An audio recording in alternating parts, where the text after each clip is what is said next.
The shouting was sharp, slicing through the heavy scent of grease and failure. "Scrap it.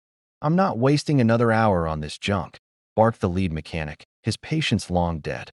His team tossed their tools down with clattering frustration, abandoning the lifeless, mud-soaked battle tank like it was cursed. No one could fix it. No one wanted to try. In the center of the hangar, under flickering lights and the weight of silent witnesses, the behemoth sat in disgrace. A once mighty protector now reduced to a metal corpse. Commanders had circled, engineers had theorized, and specialists had failed, until a quiet, weathered figure stepped forward, unnoticed by most. His name was Alan Rourke. The younger soldiers barely glanced at him. A limping man with graying hair, oil-streaked boots, and a jacket that had seen more winters than they had birthdays. His left hand trembled faintly, a ghost of wars past, but his eyes held something steady. The kind of steady that doesn't ask permission. He placed his worn leather bag on the floor, its faded name tag barely readable. The room didn't fall silent for him. No one offered help. They thought he was another retired nobody, another civilian clinging to glory days long gone. But some remembered the name. Rourke, the tank whisperer, the man who once rebuilt a dead engine under enemy fire and rolled it back to save his brothers. He said nothing as he approached the crippled machine. His palm touched the cold, battle-scarred hull, his fingers brushing over a bullet dent like he was reading Braille.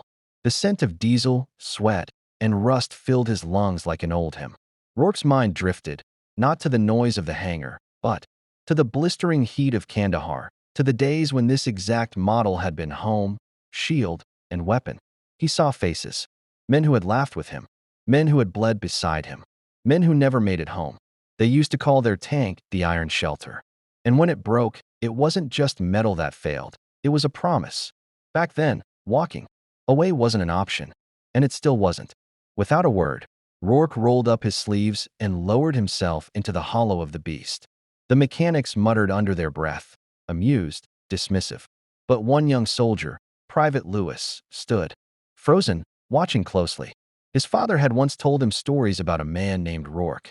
Stories of impossible repairs, of machines roaring back to life under his hands like they were waiting for him. Lewis said nothing, but his eyes followed every move. Inside the tank, Rourke's hands moved with memory, not manuals. He could feel where the engine was choking, where the hydraulics were begging for breath. His fingers brushed over fractured connectors, the tiny overlooked fault no one else had dared to seek. His silence was his power. His patience was his protest. His every move whispered, "Some battles are won quietly." Hours passed. The mechanics left. The hangar dimmed. But Private Lewis stayed. Near midnight, a spark, a low hum, rippled through the belly of the beast. The tank shuddered, coughed, and then roared as if some ancient spirit had been summoned back into it. The sound was unmistakable. The Iron Shelter lived again. Mechanics came running, their mouths open but no words forming. The lead mechanic stared in disbelief. "How the hell did you?" Rourke simply wiped his hands and offered the faintest smile. "Sometimes you just have to listen to what it's not saying." His words would echo among the soldiers for years. Private Lewis approached, eyes wide with awe. "Sir, I've heard about you. My dad, he used to tell me." Rourke gently patted the young man's shoulder, leaving a smear of grease that would become his most treasured badge. "Don't remember me. Remember the ones I brought home."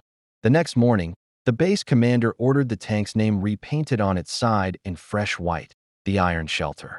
A symbol, a story, a promise, restored. As Rourke limped toward the gate, Private Lewis saluted him, not because protocol demanded it, but because his heart did. Behind him, the tank rumbled, alive and proud, ready to shield a new generation. Some heroes don't need medals. Some victories don't need applause. Some men fix more than machines. They repair trust. Honor doesn't fade. It waits to be remembered. Some engines die. Some wait for the right hands.